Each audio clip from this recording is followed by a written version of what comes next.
Assalamualaikum warahmatullahi wabarakatuh. Berjumpa kembali di channel ini. Salam sejahtera untuk kita semua, terkhusus rekan-rekan PNS. Kali ini saya akan mengupdate tentang adanya kabar buruk dari Kemenkeu bahwa ke depan pusat akan membatasi gaji PNS daerah itu maksimal 30% dari APBD. Lalu bagaimana gaji PNS ke depan dan apa saja yang akan terdampak? Ini sama-sama kita akan cek. Namun sebelumnya Bapak Ibu sekalian yang baru bergabung di channel ini, saya mengundang Bapak Ibu sekalian menjadi sahabat profesi guru dengan cara mengklik tombol subscribe dan aktifkan loncengnya untuk mendapatkan kabar-kabar terbaru terkait dengan gaji dan tunjangan ASN. Baik, kita lihat sama-sama. Informasi ini saya sampaikan sebenarnya karena adanya pertanyaan dari beberapa Bapak Ibu sekalian, rekan-rekan PNS. Ambil salah satu ini.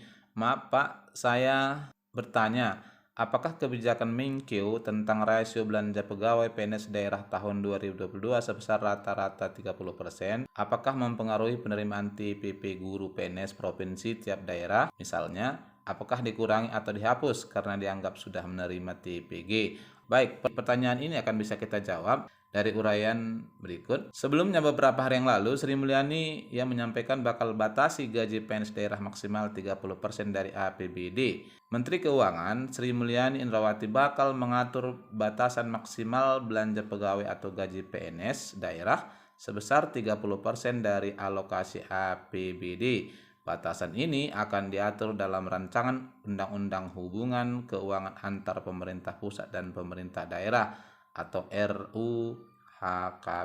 Disampaikan, penguatan pada aspek ini ditujukan agar belanja daerah dapat semakin ditujukan untuk hal yang sifatnya produktif dan meningkatkan langsung kesejahteraan selain mengatur gaji PNS. Rancangan Undang-Undang HKPD juga bakal mengatur besaran minimum belanja infrastruktur yang termasuk dalam belanja modal sebesar 40% dari APBD. Nah, terkait ini memang kalau kita lihat secara umum belanja gaji PNS di daerah itu hampir mendekati 50% dari APBD, bahkan ada beberapa daerah yang di atas 50%. Lalu ketika kemudian peraturan ini sudah ditetapkan, tentu saja dalam hal ini kepala-kepala daerah akan sangat bingung ya untuk menyederhanakan pembiayaan turut khusus untuk gaji PNS tadi. Namun kita lihat lebih jauh dulu. Namun, Sri Mulyani mengatakan kebijakan minimum belanja pegawai dan belanja modal tidak bisa serta-merta langsung diimplementasi.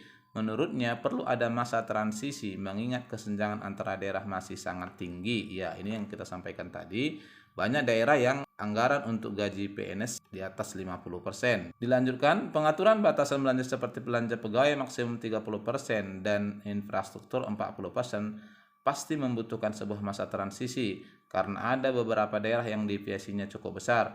Jadi, dalam hal ini kita membahas bagaimana transisi bisa dirancang, namun tujuannya makin membuat belanja produktif. Sri Mulyani melihat masih banyaknya tantangan dalam mengelola belanja daerah, maka dari itu beliau mendorong penguatan belanja daerah dalam rancangan Undang-Undang HKPD harus dilakukan dari tahap perencanaan, pengelolaan hingga pengawasan. Lalu dalam rancangan undang-undang terbaru ini terdapat bentuk penguatan yang diaplikasikan yang mana menurut arahannya penguatan penganggaran belanja daerah dilaksanakan dalam bentuk penguatan satu, penganggaran belanja daerah yang berbasis kinerja, terpadu dan berkelanjutan. Nah, di sini kita lihat Bapak Ibu sekalian berbasis kinerja ini adalah rancangan reformasi birokrasi yang memang di tahun 2021 ini sedang digalakkan oleh pemerintah melalui manajemen kepegawaian ya. Sehingga dasar dari kebijakan ini sebenarnya adalah kalau kita perhatikan Undang-Undang ASN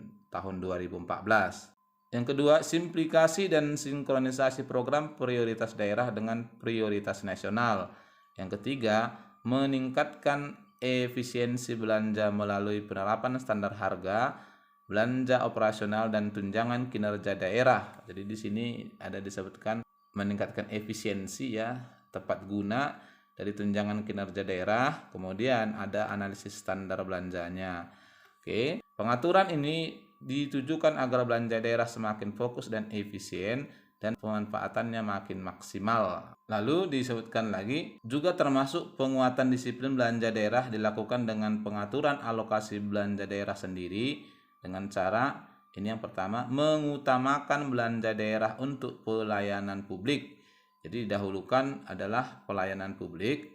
Yang kedua adalah memenuhi porsi minimum atas jenis belanja wajib tertentu, baik yang diamanatkan oleh undang-undang seperti anggaran pendidikan maupun dalam undang-undang yang lain, termasuk batasan belanja pegawai dan belanja infrastruktur layanan publik. Dari uraian tadi kita bisa lihat bahwa betul untuk ke depan dirancang bahwasanya gaji PNS itu ya maksimalnya 30% dari APBD yang ditetapkan oleh pemerintah. Lalu jika itu sudah ditetapkan oleh pemerintah, poin-poin atau bagian-bagian gaji PNS mana kira-kira yang akan terdampak, kita coba lihat. Berdasarkan gaji yang biasa diberikan kepada PNS, terkhusus PNS daerah, ya, kalau kita lihat dalam hal ini, gaji yang kita terima setiap bulannya tentu saja tidak akan berubah. Yang barangkali bisa terdampak dari kebijakan ini adalah yang pertama adalah belanja honorarium di daerah. Ini juga pada saat refocusing tahun 2021 ini menjadi bagian yang dihemat. Lalu yang kedua adalah tambahan penghasilan PNS. Nah, dalam konteks ini sebenarnya tidak semua daerah ya memberikan tambahan penghasilan kepada PNS-nya. Terkhusus ini adalah daerah-daerah yang memang gaji PNS-nya masih jauh dari batasan yang ditetapkan oleh pemerintah ya di bawah 50%. Lalu yang ketiga adalah biaya perjalanan dinas. Ini juga barangkali akan terdampak. Yang keempat adalah tunjangan lauk pauk. Walaupun tunjangan lauk pauk ini juga tidak berlaku secara umum di semua daerah, namun inilah salah satu yang barangkali bisa. Yang kelima adalah tunjangan kinerja dan tunjangan jabatan.